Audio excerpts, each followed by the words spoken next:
Tout l'heure, nous parlions de la congrégation d'EPH. Maintenant, portons notre attention sur la congrégation de Smyrne. Ce groupe de frères Smyrne, ils allaient devoir faire face à une preuve. Celle d'être jetés en prison. Lorsqu'on est en prison, nous serons persécutés par la police.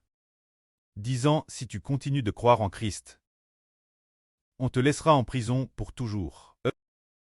Si la police dit cela, devons-nous devons-nous par peur dire que je ne crois plus, laisse-moi sortir de prison. Je ne crois plus. Est-ce que cela est acceptable? Non, ou bien si nous disons je dis juste que je ne crois plus, et puis une fois sorti de prison, je croirai nouveau. Est-ce que ça marche ainsi? C'est également impossible. Tout moment, que ce soit en parole ou en acte, soyons fidèles au Seigneur. Nous devons confesser le nom du Seigneur en toutes circonstances. Regardons. Ces frères et sœurs de la congrégation de Smyrne. Il est dit ici, crie l'ange de la congrégation de Smyrne. Voici ce que dit le premier et le dernier.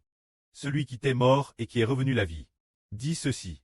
Je connais ta pauvresse ou ton affliction. Pourtant tu es riche. Je connais aussi les calomnies de ceux qui se disent juifs et qui ont proféré des calomnies contre toi. Mais ils ne sont pas de vrais juifs, mais une synagogue de Satan. Ne crains pas les souffrances que tu vas endurer, car le diable va jeter certains d'entre vous, tous, en prison, pour que vous soyez mis l'épreuve.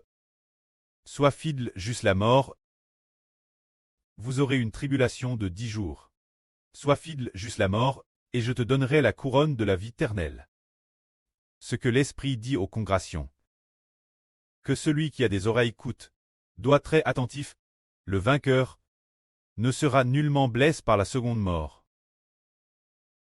Concernant la congrégation de Smyrne, ils sont dans l'affliction et la pauvresse. Mais le Seigneur Christ dit qu'ils sont riches dans la foi en le Seigneur. Il y a beaucoup de gens se disant de vrais juifs, qui ont calomnié ses frères et sœurs de Smyrne. Mais le Seigneur dit que ceux qui les calomnient appartiennent Satan.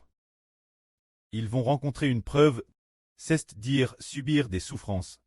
Subir des souffrances, c'est la souffrance de la prison. Très lit et mis en prison. Le Seigneur Christ dit, sois fidèle jusqu'à la mort, et je te donnerai la couronne de la vie éternelle. C'est très fidèle jusqu'à la mort, c'est-à-dire confesser le nom du Seigneur, madame, dans la mort. Car notre salut vient du nom du Seigneur Christ. C'est-à-dire qu'au moment du salut, nous disons baptise au nom du Père, du Fils et du Saint-Esprit. Si lorsque nous sommes en prison, nous ne confessons pas le nom du Seigneur, ce moment-tel, on va trébucher. Mais tout comme Pierre, lui aimait le Seigneur. Mais alors qu'il subissait la souffrance, il n'a pas confessé le nom du Seigneur. Il a renié le nom du Seigneur 3 fois. C'est pourquoi il était sur le point de trébucher. Ainsi, lors de l'épreuve, nous devons confesser le nom du Seigneur jusqu'à la mort. Et s'il en est ainsi, nous obtiendrons la vie éternelle. Comme le Seigneur dit, le vainqueur ne subira jamais le mal de la seconde mort. Qu'est-ce que le mal de la seconde mort? La seconde mort digne. Ceux qui sont jetés dans le tank de feu et de soufre. Ce sont ceux qui subissent la seconde mort. Tout le monde doit passer par la première mort. C'est-à-dire mourir de maladie ou de vieillesse.